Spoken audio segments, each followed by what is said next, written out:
Buenas tardes, mi nombre es Ivana Sander y pertenezco a un grupo de vecinos y de vecinas que vivimos en un pueblo de unos 14.000 habitantes aproximadamente,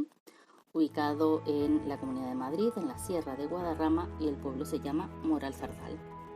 En primer lugar, queremos dar las gracias a Soma Energía por su gran labor desde hace años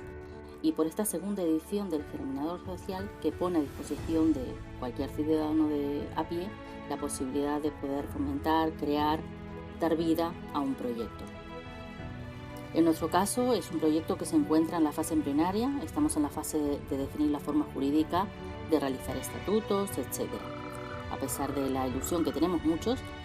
nuestro hándicap es la parte económica. Creemos que una cooperativa se ajusta más a lo que la mayoría queremos,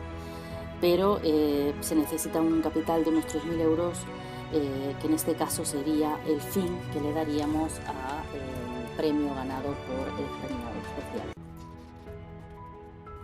Esperamos tener la oportunidad y con vuestra ayuda crear esta comunidad de la zona norte de Madrid, en Moralzarzal,